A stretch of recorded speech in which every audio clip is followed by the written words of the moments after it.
My friend recently messaged me asking if RRSPs are a scam, which only proves to me that people in their 20s really do have no financial literacy, and we're all basically doomed. Now, obviously, a retirement savings account isn't a scam, but my friend really is being serious here, so allow me to explain to you exactly how an RRSP is worth it. My goal here is just to make a comparison between a TFSA and RRSP, and then look at the long-term outcome of investing in either. The point my friend is trying to get at is that taxes are bad, and since a TFSA is, well, tax-free, it just has to be better. But what is an RRSP? Now, the Canadian government website defines an RRSP as, which is a pretty shitty description. I mean, I know that there's other links on this page, but for the RRSP page, this is basically it. But there is an important word they mentioned, which is tax deductible, which basically says, hey, with your current income at your shitty McDonald's job, Me the fucking McPickle pounder. your employer will take a portion of your income and send it back to the government to pay your taxes. But if you put this money into a tax deductible account, we will reward you by not having to pay taxes on the amount you just put in. So let's say that you make $100,000 a year and you pay 30% taxes, so $30,000. Then your take-home pay is $70,000. Now you've been a good boy and you put about $10,000 into a tax-deductible RRSP. And come tax season, the government takes $10,000 of that contribution you made and deducts it from the $100,000 of taxable income. So your new taxable income is $90,000. Whoops, you've already paid taxes on the $100,000 of income because it came out of your pay automatically. And with a 30% tax bracket on that new $90,000, you should really have paid $27,000 worth of taxes, not $30,000. So the government will refund you $3,000 on your tax return due to that contribution. All right, so I set up this sheet that we can work through to make a comparison between the TFSA and RRSP. Can't believe I'm doing this in Excel, but this really just works better and really fulfilling the role of a salaryman right now.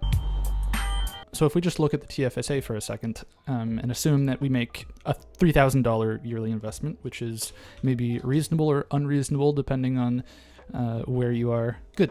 So the TFSA is rather simple. You make a $3,000 contribution in year one, and then year two, it's that same $3,000, but just scaled by 2% to account for inflation. Let's say that you're contributing more as time goes on. So your account value in the first year will be $3,000, and then in the next year will simply be that $3,000 multiplied by 1 plus our 8% to give us our annual investment return.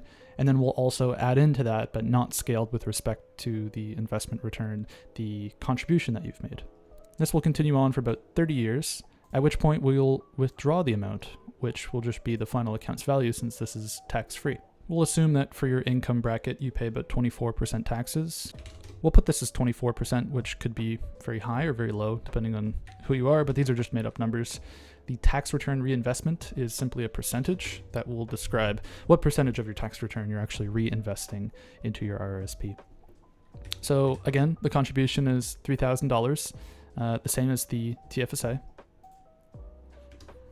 And this also scales with respect to inflation, just the same. In fact, this whole column will be the exact same. But beyond the contribution is the tax return for the next year. So this will be simply the tax return reinvestment factor. We'll assume 100%. The income tax bracket that you're in, because that'll determine how much money you get back, and the contribution that you made. So for the first year, it'll be $720, and then this will scale as you contribute more, but also because you're reinvesting that $720, in the next year it goes up to a whopping $907 that you get back on your tax return. And we're assuming that we're reinvesting 100% of this. But if we put it at zero, the tax return for the next year just goes to, well, 0%.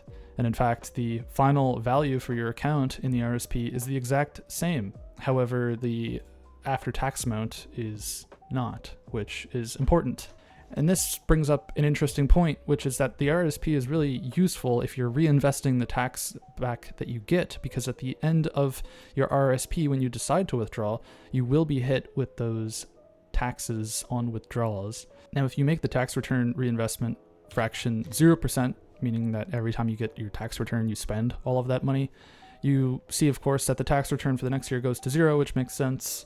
You're not investing anything into your RSP based on your tax return, which really means that you need to be making that contribution from your tax return. using the portion of that tax return which came from the contribution on your RRSP. Now, even if you do this, there's actually no difference between the RRSP and TFSA. So what actually makes the TFSA or RRSP worth it? You have to mostly consider your income tax bracket. In fact, that's really the only thing that actually matters here. In our current scenario, where we invest an equal amount into our TFSA as our RRSP, but each time that we get our tax return on the RRSP, we invest, or I should say, we reinvest 100% of that tax return portion, there's basically no difference between the RRSP and TFSA.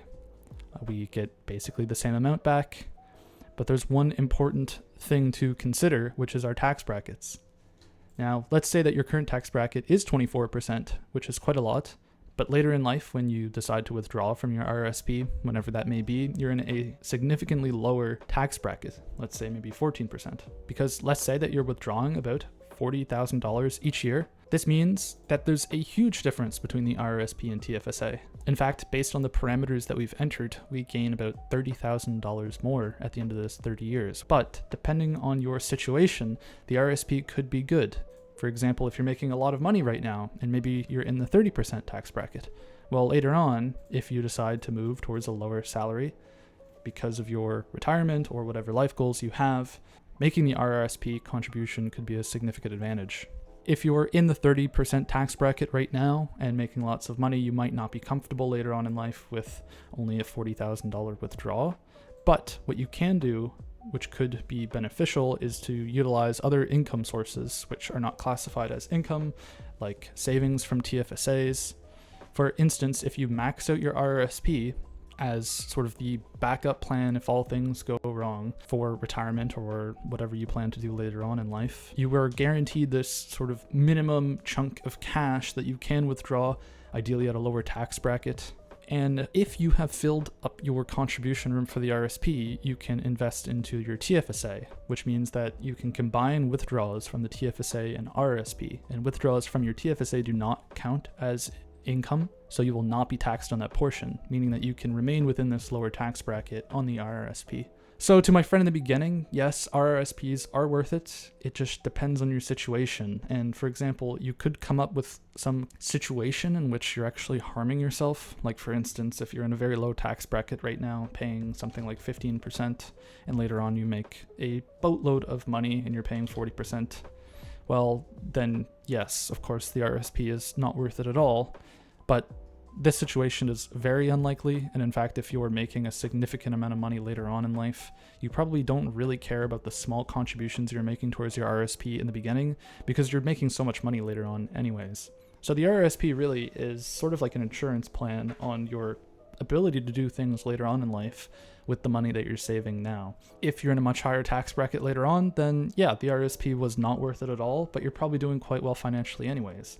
And if things go south, then the RRSP will cover you. You're in a low income tax bracket anyways, so withdrawals were definitely worth it and you made the right decision. If you've made it this far, I'd be beyond grateful if you could click the like and consider subscribing. I'm branching out on a different path here, breaking from the basic 9 to 5, and every bit of connection gives me courage to keep creating. And I appreciate you spending time to watch the entire video, so I'll talk to you next time. Take care and bye-bye.